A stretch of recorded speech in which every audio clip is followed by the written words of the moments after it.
Vamos con una nueva función, de momento sencilla, pero que nos va preparando el terreno, como ya hicimos en la función 8, en la última, en la anterior. También era una función sencilla, de estas del ámbito de la álgebra lineal, de funciones de Rn sobre Rm, acordaos lo que decíamos, funciones que van de Rn a Rm y son lineales, y lo decíamos estrictamente lineales, donde siempre aparece en el codominio, los valores asignados al codominio, en el codominio por parte de los elementos del dominio, siempre son digamos, producto de un número por cada una de estas variables, pero nunca aparece un término independiente solo que no esté multiplicando a alguna de las x que forman parte del dominio. Estas funciones, como veíamos en la función anterior, en la función 8, bueno, tienen unas peculiaridades que veíamos también, pues toda una serie de cosas de interés, que si el dominio que dijimos no era problemático, porque siempre el dominio es todo Rn, todo el dominio que hemos propuesto tiene imagen, no hay ningún punto controvertido como sí pasa con las funciones reales de variable real. El recorrido sí que es interesante, ya lo veremos en funciones en el futuro, recorridos un poco especiales que se suelen llamar imagen de f en este contexto. La imagen de un punto determinado del dominio, la antiimagen de un punto del codominio, esto es muy importante, ya lo veremos, y el caso concreto de la antiimagen del cero, que se suele llamar ker de f, que quiere decir los puntos, el punto o los puntos del dominio que se proyectan en el cero del codominio. Cero, en este contexto, quiere decir cero del codominio, que puede ser muchos ceros, porque si tenemos un codominio que sea R3, por ejemplo, estaremos hablando del punto 000. Si es del el codominio del... Estoy señalando esto porque siempre este es el codominio y este es el dominio, tal como lo explicamos a la hora de función, digamos, B de variable A, entendiendo B un conjunto codominio y A un conjunto dominio. Codominio, dominio siempre la posición del codominio aquí, la posición del dominio aquí, después del concepto de variable, porque el concepto de variable quiere decir los valores del dominio, siempre en el lenguaje matemático. Bien, si es exhaustiva, si es indicativa, todo esto lo iremos viendo. Estamos viendo ya la representación matricial de la función.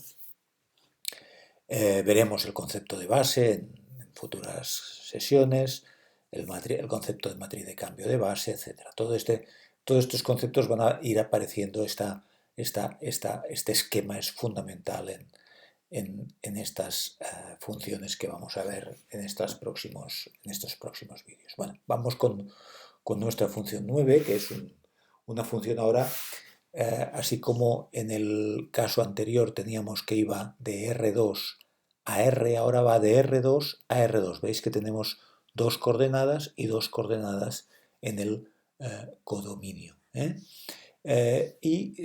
coincide que el primer término es el primero multiplicado por 2 y el segundo término de la coordenada del codominio es el del segundo término del dominio multiplicado por 2.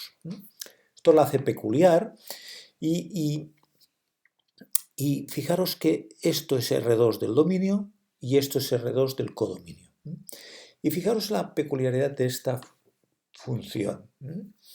Esta función, cualquier punto del dominio, he señalado unos cuantos, 4 puntos, lo que hacen es proyectarse, ¿ves? Este de aquí es el punto 1, 1, se proyecta al 2, 2, ¿veis? Se proyecta, pero en la misma línea, ¿veis? Se mantiene en esta línea, se expande, es un proceso de expansión, como podéis ver, pero manteniendo la línea que une el punto, ¿veis? Con el 0. Esta línea, pues ahora se proyecta en esta misma línea, porque se multiplica por 2, da tanto el valor del, de la x1 como el de la x2. Yo tengo el punto 1, 1 y va a parar al 2, 2. Y el punto 1, 0, que es este punto de aquí, 1, 0 va a parar al 2, 0. Se expande, pero en esta misma línea, ¿veis? La línea que le une al 0, ¿veis? Es esta línea, pues ahora se expande 2 unidades para la derecha. Este punto de aquí, perdón, este de aquí, que es el 2, 1, se multiplica por 2 tanto la x1 como la x2, el 2 va a parar al 4 y el 1 va a parar al 2. Y por lo tanto, este punto se mantiene en esta línea, ¿veis? Esta línea recta, y va a parar, ¿veis cómo hago la flecha? Estas flechas que decíamos el otro día, ¿no? Que una función que va, en este caso, de R2 a R2, consiste en que salen de todos los puntos del plano, salen flechas, y la característica de esta función es que todas estas flechas van a parar en este caso, a 2 unidades para arriba, como una expansión, ¿no? Como si que fuera una ola, que desde el 0, 0, que este sí que no se mueve, el 0, 0 va a parar al 0, 0, este no se mueve nunca, en las funciones estas que vamos a ir viendo estos días. El 0 va a parar al 0, el 0, 0 va a parar al 0, 0.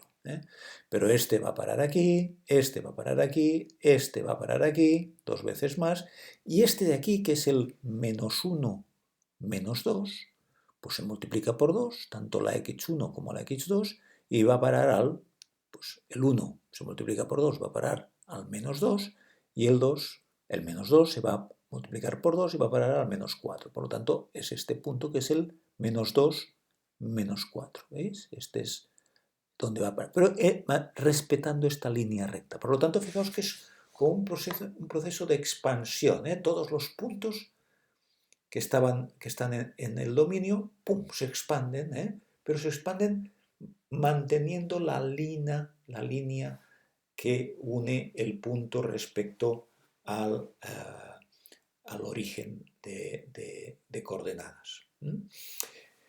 Bien, es una función sencilla en este sentido, peculiar por esta expansión, pero bueno, veremos en otros casos pues, otros movimientos, pero es interesante que os deis cuenta de que así como estamos acostumbrados a las funciones reales de variable real, que bueno, pues que tienen un dominio que es un eje y otro dominio, y el codominio que es el otro eje, ¿no? Y entonces hacemos la representación de la función. Aquí la representación de la función es un poco especial, porque claro, tenemos toda una serie de puntos, dominio, y todos estos puntos van a parar a puntos de este codominio que también es R2, ¿no? Por lo tanto, no lo podemos dibujar en el sentido que estamos acostumbrados a dibujar funciones. La debemos de visualizar de una manera diferente. De una manera diferente. Bien, la expresión matricial es esta, fijaros que la matriz representante de esta función sería esta de aquí, que obviamente multiplicado por un vector cualquiera del dominio va a parar a estos dos elementos del codominio. Esta expansión queda marcada de esta manera. Entonces una matriz, como decíamos el otro día, una matriz diagonal. Y bien, más cosas. Por ejemplo, ker de f, que sería la imagen, en este caso, del 0, 0, del punto 0, 0, la antimagen, perdón, del 0, 0, es el propio 0, 0. Es el único punto que va a parar aquí.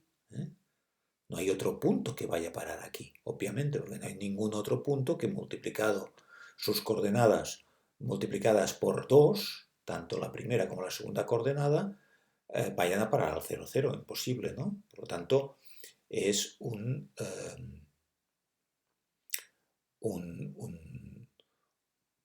únicamente un punto del dominio el que va a parar al origen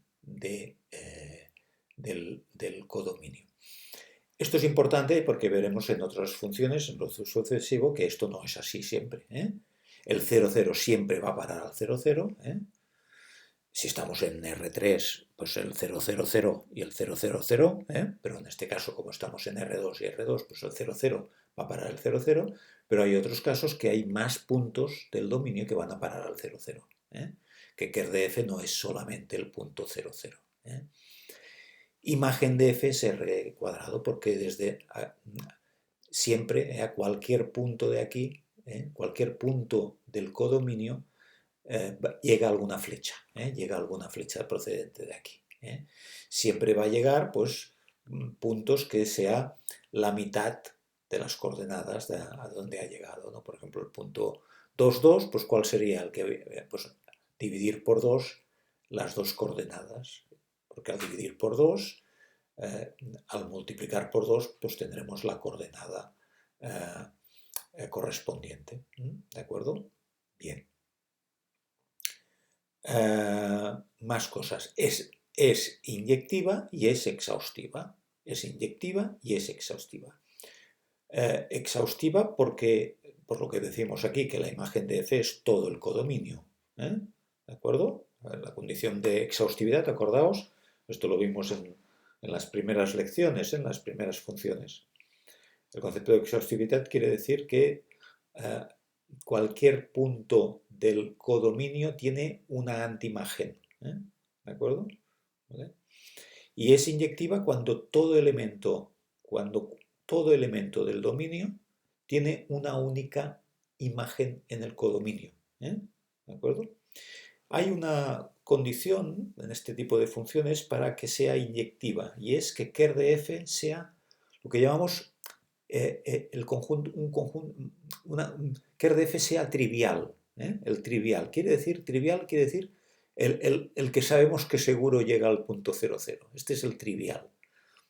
Y únicamente el trivial, si es únicamente el trivial, el punto 0, 0, el origen del dominio, el que llega al origen, al punto origen del codominio, si es esto lo que ocurre, esta función será inyectiva. Y esto lo vamos a ver ahora en una breve demostración. O sea, esta afirmación, Ker de F, si es el punto 0, 0 únicamente, si únicamente el punto del origen, el punto del dominio 0, 0 es el que tiene como imagen el 0, 0 del codominio, esto implica que la función es inyectiva. Y si es inyectiva, implica también que Ker de F es el trivial, es el punto únicamente 0, 0. Vamos a demostrar este sentido. Este sentido, fijaros, si fuese fx1 igual a fx2, si tuviéramos dos puntos del dominio x1 y x2, aquí estoy especificando x1 y x2, dos puntos del dominio, que si fueran R2 el dominio, pues serían dos coordenadas y dos coordenadas. Lo estoy representando en general, un punto del dominio y otro punto del dominio. Si las imágenes fueran la misma, entonces no sería inyectiva. O sea, ahora vamos a suponer que Ker de F es únicamente el trivial. Vamos, por eso, a demostrar que si es cierto esto, es inyectiva. Entonces es inyectiva. Por eso señalo la flecha en esta dirección. Bien. Si ocurre esto, no sería inyectiva. ¿Vale? Si ocurre esto, ya entonces no sería inyectiva, porque tendría dos elementos del dominio que tendrían la misma imagen. Esta es la imagen de F de x1 en el codominio y esta es la imagen de x2 en el codominio. Si son iguales, quiere decir que x1 y x2 tienen imagen diferente, entonces no sería inyectiva. Pero, ¿qué pasa? Que si esto es igual a esto, obviamente puedo pasar esto al otro lado y tengo que la resta de las imágenes es 0. Si la resta de las imágenes es 0, si os acordáis de cuando hablamos de los espacios vectoriales, estamos en el contexto de un espacio vectorial, estamos hablando de Rn, de R2 en este caso, o de R3, o Rn en general. Dijimos que es un espacio vectorial, estamos hablando de la operación suma, la operación resta, de la operación multiplicación, que tiene propiedades de espacio vectorial. Fijaros, al ser espacio vectorial, esto implica que en realidad puedo sustituir esta expresión por esta de aquí. ¿Por qué lo puedo hacer? Por ser un espacio vectorial, por ser una aplicación lineal que llamamos, por ser una función que respeta las operaciones de suma y de producto, y por lo tanto de resta también, obviamente. Mirad, el hecho de ser de todas las funciones que vamos a ver en este contexto, estas funciones estrictamente lineales que decíamos el otro día, tienen la propiedad de que la imagen de la suma de dos puntos del dominio es igual a la suma de las dos imágenes de cada uno de estos puntos en el codominio. Esto quiere decir lo siguiente, y es que si yo cojo cualquiera de las funciones que vamos a ver a partir de ahora, y la que vimos en el vídeo anterior, en la función 8, todas tienen estas dos propiedades. La primera es esta. Fijaros, yo tengo el punto A. Aquí ya no pongo coordenadas, el punto A, con dos coordenadas, porque si esto es R2, pues serían dos coordenadas. El punto B. La suma sería este punto. Este sería el punto, la suma. ¿Vale? Bueno, pues fijaros. A tiene una imagen. Imaginaos que va a parar aquí. Y que B va a parar aquí. Tiene una imagen, es unos movimientos, ¿vale? Que pueden cambiar de posición. No necesariamente tiene que pasar lo que pasa aquí, que la imagen se mantiene en la misma línea. Muchos, ya veréis, van a ir cambiando. De hecho, mayoritariamente se producen cambios de posición. Bueno, pues este ha ido a parar a otra línea, porque esta es otra línea. Esta sí que podría pasar que fuera la misma línea.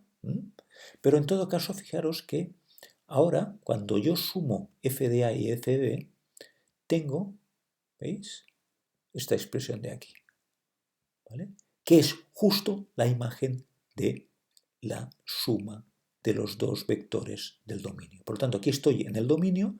Si yo cojo dos puntos del dominio y los sumo, la imagen, o sea, la imagen de este punto, la imagen de esta suma, es exactamente el punto de la imagen de A, que es esta de aquí, la imagen de B, sumadas en el codominio. Esta regularidad, si ahora la traducimos a resta, que sería sin ningún problema, sería equivalente a la resta, pues nos encontraríamos con esta expresión de aquí, ¿veis? ¿De acuerdo? Con esta expresión de aquí. Bien, acabo la explicación de esto entonces, para completarlo. Si yo tengo un punto C y yo opero con un número real, multiplico y me mantengo en la misma línea, pero multiplicado por K, iría a parar aquí. Esto es K por C. Me mantengo en la misma línea porque estoy multiplicando por un número real. Bien, por lo tanto, imaginaos que la imagen fuera este punto de aquí. ¿Vale? Esta sería la imagen de KC.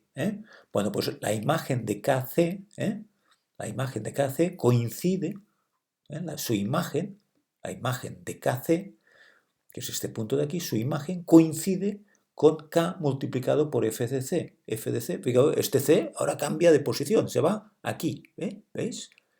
Viaja a otro punto, a otra línea, ¿de acuerdo? Este es f de C. Si ahora lo multiplico por la misma K, llego aquí. Bueno, pues aquí es donde va a parar el KC también.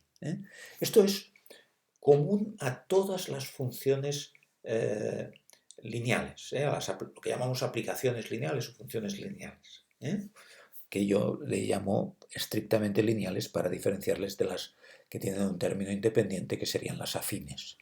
¿Vale? En las afines no se cumple aquello de que el 0, 0 siempre va a parar al 0, 0. ¿De acuerdo? Bien, bueno, pues si esto es así, por ser una aplicación lineal, una función lineal, tenemos que podemos pasar de esto a esto por esta propiedad que os acabo de comentar. ¿De acuerdo? Bien. Bien, si esto es así, fijaros que ahora puedo decir que esto es igual a 0, ¿vale? ¿De acuerdo? Esto es igual a 0, por lo mismo que decíamos antes, por la propiedad de ser un espacio vectorial. Bien, y ahora ya puedo pasar a la igualdad de que x1 es igual a x2. ¿Esto qué quiere decir? Quiere decir que si yo tengo dos puntos que tienen dos puntos potencialmente diferentes, x1 y x2, que tienen la misma imagen, entonces es que son el mismo punto. Por lo tanto, es inyectiva. ¿De acuerdo? Por lo tanto, si ker de f es el trivial, el punto trivial, automáticamente la función es inyectiva, que quiere decir que todos los puntos ahora, si el 0, si únicamente el 0 va a parar al 0, entonces quiere decir que todos los puntos del dominio tienen una imagen diferente, todos ellos. Cada uno tiene una imagen diferente. ¿De acuerdo? Y miremoslo al revés. Si es inyectiva, imaginemos que es inyectiva, ¿vale? Si es inyectiva, claro, esto querrá decir que si ker de f, imaginaos que ker de f tuviera, además del 0, más valores, ¿vale? Porque lo que estoy haciendo es decir, bueno, voy a suponer que ker de f no es solamente el trivial, no solamente el 0, sino más valores. Ya veréis que vamos a llegar a una contradicción si suponemos que es inyectiva, porque partimos de la base de que es inyectiva. Y ahora queremos demostrar que ker de f es únicamente el punto 0, el punto 0, 0 en R2. Bueno, supongo, imaginaos, que ker de f no es únicamente 0 y ya veréis cómo llego a una contradicción si es verdad que es inyectiva. Si tengo que no únicamente el 0 forma parte de ker de f, quiere decir que existe una x distinta de 0, un punto del dominio. X aquí simboliza un punto del dominio, distinto del trivial, del 0, que su imagen es 0, porque si forma parte de ker de f, su imagen es 0. Luego, f de 0 es igual a 0 y f de x es igual a 0 y f de 0 es igual a 0. Por lo tanto, no sería inyectiva. Luego, es una contradicción. No puede existir en ker de f más que el 0. Si existiera otra cosa, entonces es una contradicción porque no puedo suponer que es inyectiva. Y he supuesto que era inyectiva, por lo tanto llega una contradicción y por lo tanto queda demostrado esta doble implicación de ker de f. El trivial, únicamente el trivial, el punto 0, 0, y el hecho de que sea la función inyectiva. ¿De acuerdo? Bien, por lo tanto, siempre que ker de f sea el trivial, será inyectiva. Y cuando no sea el trivial, cuando sea más cosas que el trivial, sea algún subespacio del dominio, como veremos en ejemplos en el futuro, entonces ya automáticamente sabremos que ya no es inyectiva. Por lo tanto, será la forma de comprobar si la función es inyectiva es esta, en este tipo de funciones. Muy bien, vamos a hablar del rango de una matriz. El rango de una matriz. El rango es una función que va de una matriz que puede ser de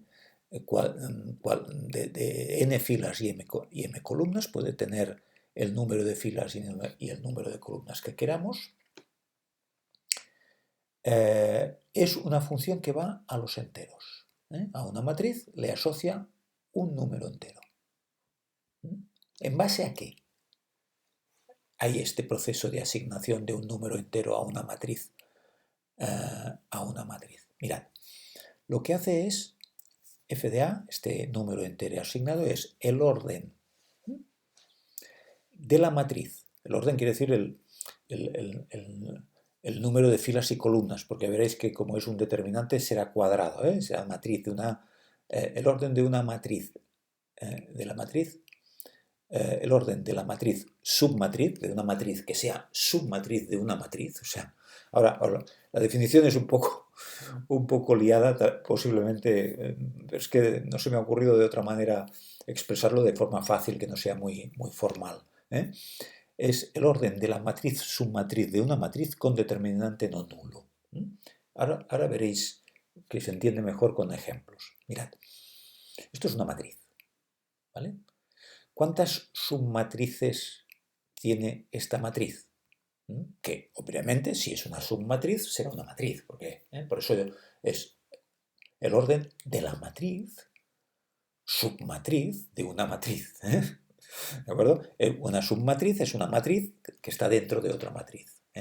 Claro, aquí, matrices que hay aquí dentro, pues el 2, el 1, el 1 y el 0 como matriz, porque un punto es una matriz, vista, es una matriz de 1 por 1, ¿vale? ¿De acuerdo? Bien, aquí, mirad, aquí que es una matriz 2 por 3, tengo primero una matriz 2 por 2 aquí, una matriz 2 por 2 aquí, ¿de acuerdo? Bien, y aquí, que es una 3 por 4, pues tengo 3 aquí, tengo otra 3 aquí, pero en definitiva, fijaros, lo primero que hago es, si es cuadrada ya directamente, calcular el determinante. El determinante es 0 menos 0, aquí he puesto 2, y... Ah, bueno, no, perdón. Estoy calculando el determinante que sea distinto de... No nulo, perdón. El 2 es el rango. No estoy calculando el determinante, por un momento me he hecho un lío yo explicándolo esto. Mirad, cálculo el determinante y es 2 por 0, 0, menos 1. Por lo tanto, no es 0, no es nulo, ¿vale? Ya he encontrado una matriz que es submatriz, porque digamos, aquí esta matriz la puedo ver como submatriz de esta matriz, es como un subconjunto, un conjunto es subconjunto del mismo, pues una matriz, podríamos decir que es submatriz de ella misma, en este sentido, para que me quepa en la definición. Pero en todo caso, he encontrado que el determinante de toda la matriz, 2 por 2, es distinta de 0, por lo tanto, es no nulo. Por lo tanto, tengo ya la submatriz que tiene determinante no nulo, que es de orden 2 porque tiene 2 filas y 2 columnas. ¿De acuerdo? Por tanto, el rango es 2. En este caso, fijaros, mirad, esta matriz de aquí. Tengo esto de aquí, si cojo esta matriz 2 por 2, ¿vale? Es 4 menos 4, 0. Esta de aquí, 6 menos 6, 0. Si ahora cambiara de posición estas dos, tendría también 12 menos 12, 0. O sea, no hay ninguna submatriz aquí dentro de orden 2 que tenga determinante no nulo. Siempre es nulo, ¿vale? Por lo tanto, únicamente puedo coger matriz de orden 1, ¿veis? Esta de aquí, esta matriz de 1 por 1, y esta, y esta, y esta, y esta, y esta son no nulas. El determinante es no nulo, por lo tanto, tengo orden 1. Esta matriz tiene orden 3. ¿Por qué? Porque si os fijáis, es el determinante, si yo cojo esta matriz, el determinante es 0. ¿Vale? Fijaos que tengo aquí 6 más 4, 10, y aquí 0. Pero aquí tengo 4, 6, esta es una forma de calcular el determinante, también ya seguramente todos lo conocéis, diagonal principal, después estos dos por este de aquí, más estos dos por este de aquí. Después restarle la suma de esto, más el producto de esto y el producto de esto. Pero si os fijáis, esto es 4 más 6, 10. 10 menos 10, 0. En cambio, el determinante de esta matriz, fijaros, esto es 0, esto es 1, y esto es 2. 1 más 2, 3. Y aquí tengo 0, 3 y 3. 6. 3 menos 6, menos 3. Por lo tanto, tengo una matriz, una submatriz de orden 3, ¿vale? Cuyo determinante no es nulo, no es nulo, no es 0. Por lo tanto, tengo rango 3. ¿Veis? Esta matriz, fijaros, esta matriz tiene rango 1. ¿Por qué? porque es 4 menos 4, 0. Pero aquí tengo estos puntos de aquí, estas determinantes son no nulos y por lo tanto tengo rango 1. Pero esta de aquí tiene rango 0. ¿Por qué? Porque cualquier determinante sería 0. ¿Veis? Cualquier determinante tanto de 2 por 2 como de 1 por 1 sería 0. Por lo tanto, el rango sería 0. ¿De acuerdo? Muy bien, por lo tanto, acordaos, el otro día ya en la lección anterior ya vimos el concepto de adjunta de una matriz, la matriz adjunta, la matriz traspuesta, el determinante de una matriz, la inversa de una matriz y el rango de una matriz. ¿De acuerdo? Todo esto son funciones. Mirad, aquí tenemos, los he recopilado, el otro día ya hablé de ellas, 5 funciones donde el dominio son matrices. ¿De acuerdo? Son de estas funciones instrumentales que decía. No son funciones que nos sirvan para representar algún aspecto real, como sí que puede pasar en bueno, una función como esta, que puede ser bueno, algún modelo de una situación natural, de algún proceso de expansión o lo que sea. Es muy importante distinguir funciones que nos pueden servir como maquetas, como decía el otro día, maquetas de algún aspecto real, de las funciones que son propiamente instrumentales, que nos sirven para movernos en el mundo de la matemática, como es la construcción de la adjunta de una matriz, que entre otras cosas sirve para calcular la inversa de una matriz, la traspuesta, que me sirve, entre otras cosas, para calcular también la inversa de la matriz, el determinante, que me sirve para muchas cosas, pero también para calcular la inversa, ¿de acuerdo? Y la inversa, que es una función muy importante para delimitar un tipo especial de funciones, ya veréis, unas funciones que son biyectivas y que puedo invertir la función, ¿de acuerdo? Bien, si os acordáis, pues esta matriz, aquí hay un ejemplo, no quiere decir que sea el único, en una matriz 2 por 2 tendríamos que esta sería la adjunta de esta de aquí, y cualquier matriz que tuviéramos en el dominio tendría una imagen en el codominio mediante el mecanismo del procedimiento de construcción de la matriz adjunta, que lo vimos en el vídeo anterior, en la función matemática 8. Con la traspuesta lo mismo. Bueno, aquí os lo recuerdo, la adjunta sería cambiar esta posición, porque aquí se pone el adjunto, que sería este término de aquí. Aquí se pone el adjunto, que es este de aquí, ¿vale? El adjunto de este de aquí es este de aquí, por esto pongo un 1, y aquí se pone menos el adjunto de este, ¿vale? Que es menos 2, este menos 2, pues cambia de signo al cambiar de fila, y aquí se pondría el adjunto, menos el adjunto de este de aquí, que es menos 3, como vimos. La traspuesta, acordaos que es un cambio de filas las transformo en columnas, fila la transformo en columna, pero también es una función, ¿veis? A una función n por n le corresponde una función, a una matriz n por n le corresponde una matriz n por n. Acordaos que en la traspuesta hay la posibilidad de que no sean cuadradas, aquí he puesto un ejemplo en cuadradas, en matrices cuadradas, que son las que veremos más habitualmente en este curso. El determinante ya lo definimos el otro día, y es una función que va del espacio de matrices cuadradas de orden n a los números reales. La inversa, pues cuando está definida, ya sabéis, que el determinante no sea nulo, pues tengo un procedimiento para llegar a la construcción de la inversa, que ahora lo vamos a corroborar. Y con el rango lo mismo. Este es el rango 2 porque esta misma matriz tiene un determinante que es no nulo. Y por lo tanto, como es una matriz 2 por 2, tiene rango 2. Vamos a comprobar esto que os decía, esta función, para darle más vueltas a la noción de inversa. Acordaos que Esto es la inversa de esta función.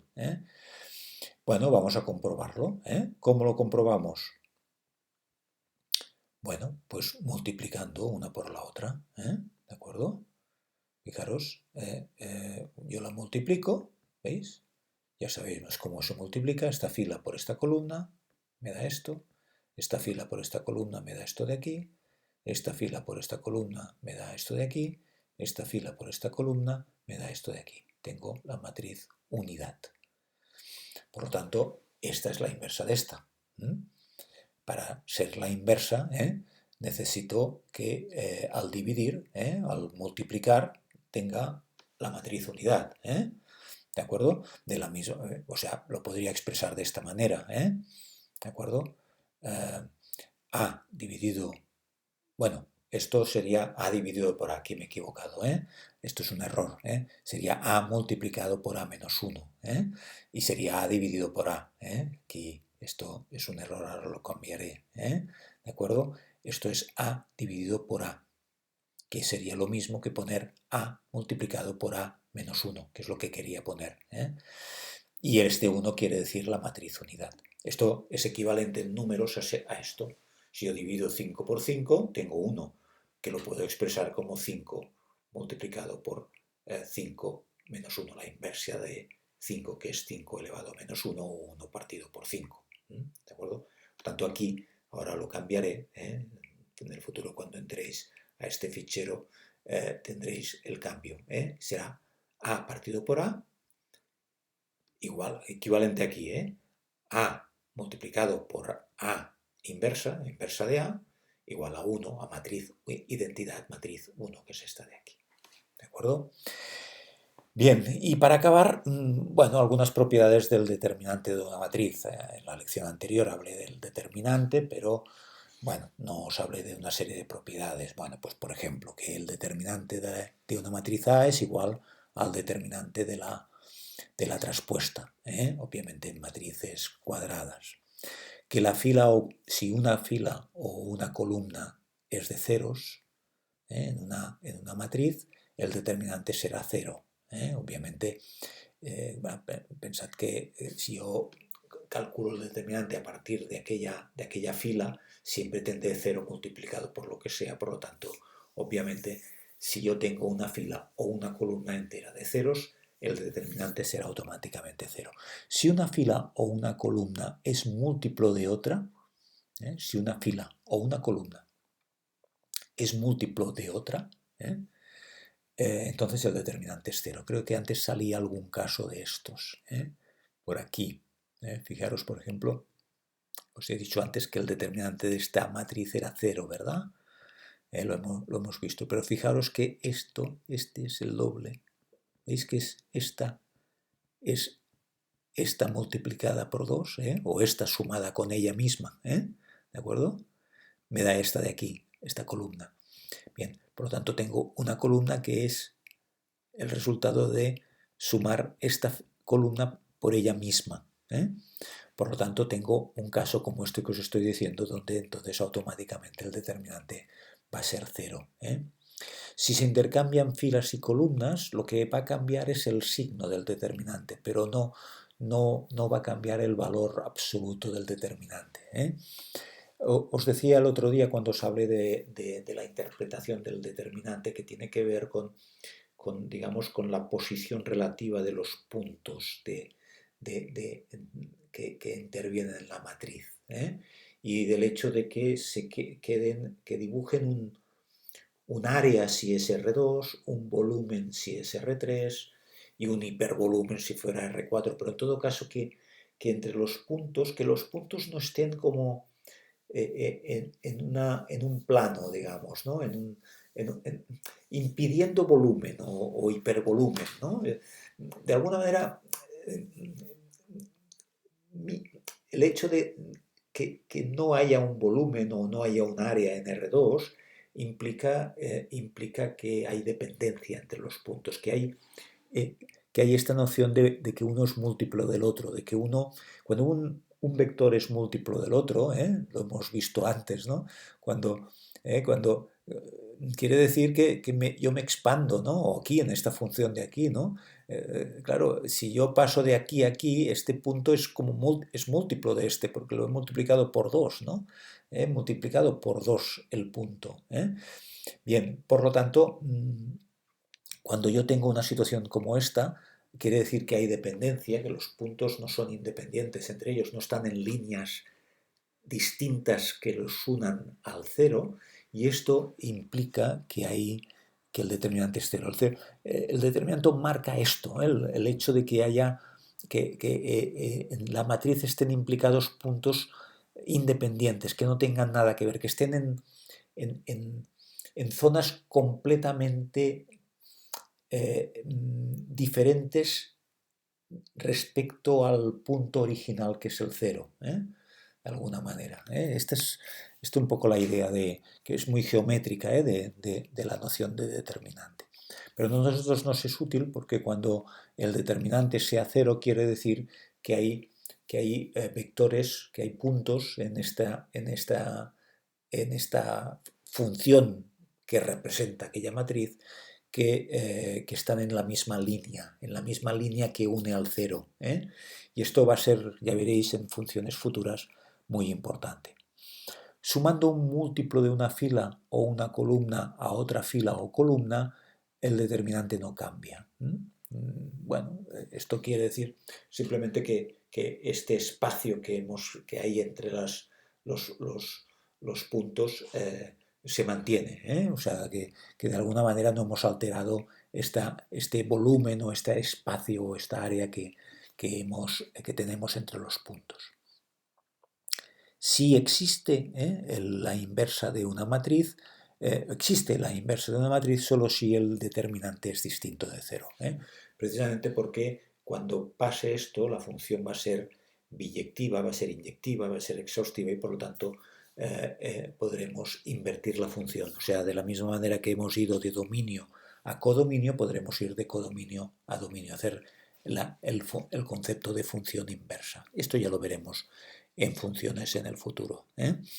Bueno, otro resultado bueno, simplemente lo comentamos, que el determinante del producto de dos matrices es igual al producto de los determinantes, ¿eh?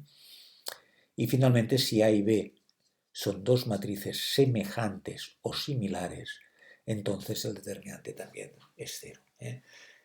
Ya os he dicho en más de un momento, desde que estamos hablando de este ámbito de la matemática que es el álgebra lineal, que va a ser trascendental el concepto de matrices semejantes o matrices similares, ¿eh? Lo veremos más adelante, de momento no os quiero anticipar nada, pero va a ser muy importante, ¿eh? El concepto de matrices semejantes o matrices similares, ¿eh? Que es un concepto de semejanza y de similaridad que no es el que tenemos en la vida cotidiana, ¿eh? Cuando decimos que dos cosas se parecen, son similares, es que tienen un aspecto exterior diferente. Ya veréis que podemos encontrar dos matrices que aparentemente son muy diferentes de aspecto, pero en realidad son semejantes. Ese es un concepto un poco especial, ¿eh? Y necesitamos tiempo para explicarlo. Pues lo dejamos aquí, ¿de acuerdo? Y irán apareciendo más conceptos. Poco a poco vamos llenando de conceptos todo lo que estamos viendo, pero repito que, veis, aquí he hablado de 5 funciones instrumentales muy importantes, ¿eh? Formarían parte podrían haber, cada una de ellas, haber ocupado un vídeo diferente, ¿eh?